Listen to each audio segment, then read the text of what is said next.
What does it mean to be dependable? It means you do what you say you'll do time and time again. That's why the cattlemen of this great nation trust Ritchie to provide fresh water on demand. Ritchie, proud to be a partner to the American cattlemen since 1921. Hello, I'm Ethan Oberst of the CattleFax Closing Bell, brought to you by Ritchie Watering Systems. Given the disappointing cattle market that we have seen in 2015, as well as the increase in domestic feeder cattle and calves here in the U.S., we have seen a limited number of feeder cattle and calf imports. Total feeder cattle and calf imports are down 20% year-to-date, or 157,000 head. Feeder cattle and calf imports from Canada are down 37% compared to last year, or 81,000 head. This has been mainly due to the price spread in 2016 compared to 2015. The year-to-date price spread for a 750-pound feeder steer in the U.S. has averaged $1.46 a hundredweight below the Canadian feeder cattle price. In 2015, that same price spread averaged a $6.46 a hundredweight premium for the U.S. feeder cattle compared to Canadian feeder cattle.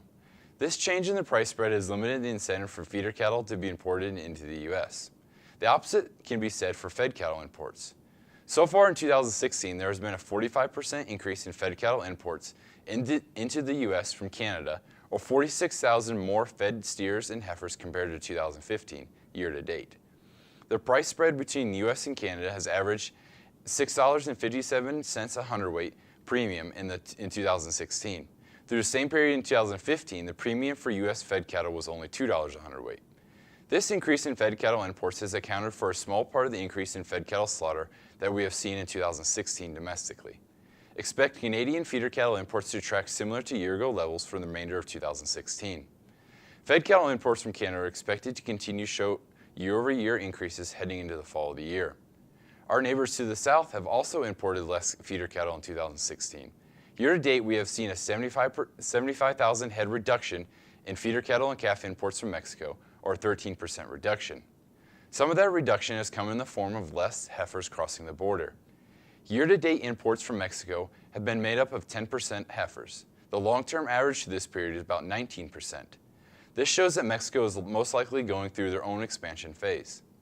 Expect the number of feeder cattle and calf imports from Mexico to remain below year-ago levels heading in the fourth quarter of 2016. Thanks for watching, and remember to visit CattleFax.com to become a member and receive the latest market news and analysis.